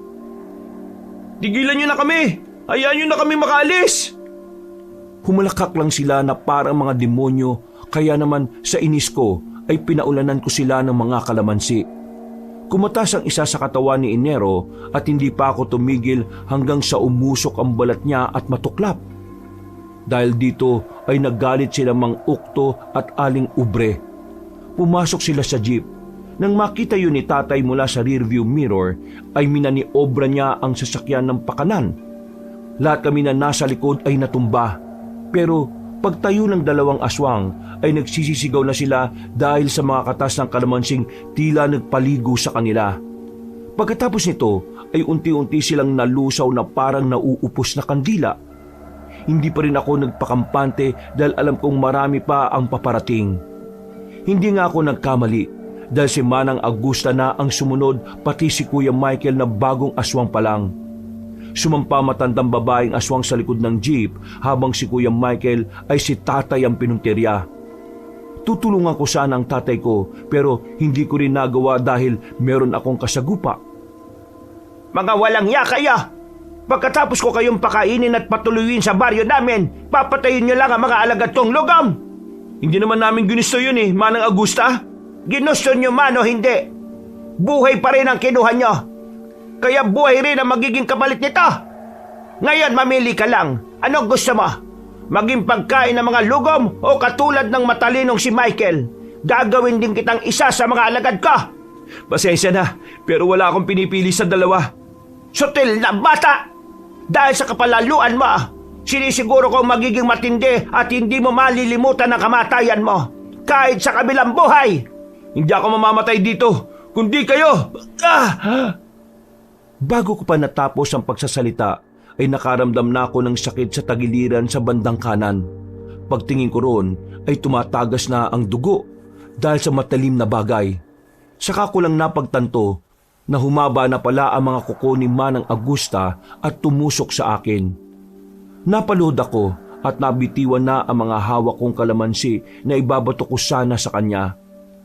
Pinilit ko pa rin dumampot pero mas malala ang sumunod niyang ginawa. Pareho niyang tinusok ang mga palad ko ng matutulis niyang kuko. Tagus-tagusan nito na talaga namang napahiyaw ako sa sakit. Dumagdag pa sa kirot ang katas ng kalamansi na dumadaloy sa palad ko. Nang mapalingon ako sa gawin ni tatay, kita ko rin kung paano siyang hirap na nakikipaglaban habang minamaneho ang sasakyan. Alam kong gusto niya akong tulungan pero hirap din siya sa sitwasyon. Pero hindi ko sinukuan ang pangyayari. Pagkatanggal ng mga kuko ng aswang sa palad ko, dumampot pa rin ako ng kalamansi kahit mahapdi na ito ng sobra. Nang ibabato ko na ito, ay umuyog ang sasakyan, kaya nabitiwan ko ang mga hawak kong kalamansi. Pagkatapos ay muling may tumusok na matutulis na kuko sa magkabila kong balikat. Napahiyaw ako ng gusto at pilit na inaalis sa mga yon. Pero inangat ako nito hanggang mapunta kami sa butas ng bubungan na sinira kanina ng mga naunang aswang. Anong sinabi mo sa akin kanina? Sino ang mamamatay sa ating dalawa? Gusto kong marinig ulit sa'yo yon, sutil na bata! Ikaw yun! Papahirapan kita ng gusto hanggang sa maisip mong mas mainam kung maging isa ka na lang sa mga alagad ka! Patayin mo na lang ako! Matigas ka talaga, ha? Kung ganon, masusunod ang gusto mo! Pumikit na lang ako at tinanggap ang kamatayang naghihintay. Pero nagulat ako nang bigla kong mahulog pabalik sa loob ng jeep. Pagdilat ko ng mga mata ko ay nakita ko si Mang Augusta na may kasagupa na. Dahil sa nanlalabo na ang aking mga mata kaya hindi ko na rin masyadong nakita kung sino yon. Hanggang sa isang malakas na kalabog ay tila gumising sa akin. Wala na akong naiintindihan sa mga pangyayari. Umikot-ikot kasi ang sasakyan namin katulad ng aking paningin. Saka ko lang napagtanto na nawalan pala ako ng malay tao. Pagdilat ay napabalik ko sa ko ng bangon. Napahawak ako sa noo kong duguan habang iginagala ang paningin. Hanggang sa makita ko sa di kalayuan si tatay. malapit sa unahan ng jeep at nasa harapan niya si Kuya Michael na sugatan na rin. Pinilit kong tumayo para tulungan ang tatay ko, pero nakita kong napilay ang kanang kong binti. Hindi ako nagpatinag. Kahit masakit ay sinikap ko. Layuan mo ang tatay ko! Eksakto paglalakad ko ay eksaktong lumiyab ang unahan ng jeep. Dahil dito ay nagmadali ako bago pa mahuli ang lahat. Nakita ko si tatay na gumagapang at pilit na tinatakasan ng halimaw na si Kuya Michael. Halimaw ka! Layuan mo ang tatay ko! Dumampot ako ng ilang pirasong kalamansi kahit na mahap dito sa kamay kong duguan. At kahit na sobrang sakit ng paa ko ay pinilit kong maglakad hanggang sa makarating sa likod ni Kuya Michael.